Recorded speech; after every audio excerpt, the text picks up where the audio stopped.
guys, magandang hapon sa inyong lahat. Ayan, so nandito tayo ngayon sa tabing dagat mga idol. Ayan ang ating view for today's vlog. So ayun, ang ating vlog ngayon mga parikoy at mga marikoy ay um, isang katanungan. Ang sabi, naranasan mo na ba, sabi niya, naranasan mo na ba yung nakailang ano ka na, nakailang raos ka na tapos siya wala pa. Ayun. So ibig sabihin ay ang ganda ng bird. Ayun, nagpatalastas eh, no? May dumaan kasi na ibon. As you can see, nandito nga tayo sa tabing dagat. Yan. Ayun, so ibig sabihin sa kanyang katanungan kasi siguro siya ay matagal na. Tapos yung kanyang misis ay nakakailang palabas na, pero siya wala pa. So dahil tinanong mo sa akin idol, ay ating sasagutin. Kaya kung gusto mong malaman ang aking kasagutan, maaari na lamang pong tapusin na panoorin ang ating video. At syempre, baka hindi ka pa nakaka-subscribe sa ating mga channels, paki-subscribe na rin ang ating mga channels. Ayan ang itong Baby Hunter 16 at ang ating Lowly Sniper 16, and especially sa bago nating Facebook page. Ayan, Baby Hunter 16 po ang aking Facebook page. Ayan. Kasi po, nawala po yung isang page natin, kaya ako po ay humihingi ng pabor na paki-subscribe po ang ating bagong Facebook page. Maraming salamat in advance. So let's proceed to our main topic. Ayun. Dati hindi ko na experience to, no. Hindi ko naranasan noong bata-bata pa tayo. So nung nagkaedad na tayo ay lalong-lalo na ngayon. Honest lang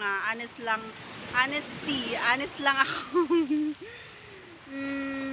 Talagang yes, oo, naranasan ko na yung ganyan na, alam mo yon, yung nakatatlo or nakaapat na ako, yung lalong-lalo na kapag ako yung nasa taas. Alam mo naman kapag nasa taas si Baby Hunter ay talaga naman nagganado, di ba? At lagi kong sinasabi sa inyo, ayan, pagpaumanhin nyo po yung mga maiingay kasi maingay na nga yung alon, maingay pa yung, ayan, nasa highway kasi tayo ng dagat. Ayan. So, ang tawag dito, lalo-lalo na kapag ako nasa taas, so nakakatatlo or apat pa ako niyan, basta ganado ako, di ba? Tapos na-experience ko yung ni isang beses hindi siya labas. Talagang as in. Alam mo yung naramdaman ko doon, parang feeling ko ako lang yung yung ganado, siya wala. Pero nagpaalam naman ako na kung pwede bang pumasok or ipasok. Sabi ko nang ganun. Kasi nung nadantayan ko yung kanyang kwan ay napahapyawan na medyo medyo alam mo na yon. So ngayon sabi ko sa isip-isip ko, pagkakataon ko na, kasi nga nangyayari talaga mga parikoy na yung mga kalalakihan talaga ay minsan nagkakaroon ng ganon, failure, talagang hindi mo talaga mapapatayo, ganyan, at hindi mo siya tawag dito yun, basta yun. Kaya bibihira talaga sa ngayon, bibihira as in sa isang buwan, ganun, 2 buwan, wala pa talaga. So once na napansin ko na ganon, na medyo siya, is talagang ginagrab ko yung opportunity, no mga pare ko. Pero talagang may pagkakataon na ganon talaga. Minsan yung akala kong okay na siya, yung pala hindi pa. Parang last time na ganon is sabi ko, bakit ito hindi pa rin nakakaisa na ako, 2, 3. Dati kasi tinatanong ko siya kung malapit na ba siya or tapos na ba siya. Nung time na yun hindi ko tinanong. Ngayon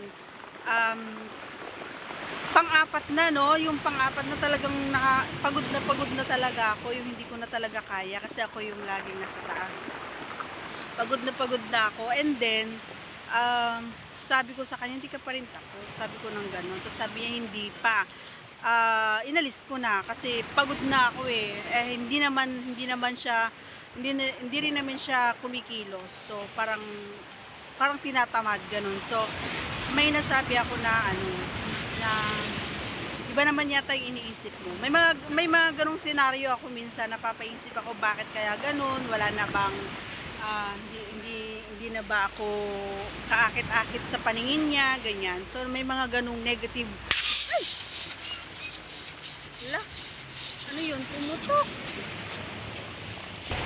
Ay, sorry, nagulat ako, may dumaan na pumutok yung gulong, ayun oh. Ayan siya guys, sumutok yung gulong niya sa harap. Nagulat ako.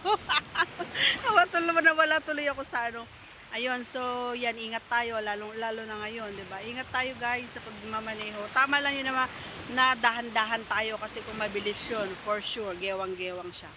Ayan, so maraming salamat sa Diyos at safe sila at naitigil. Okay?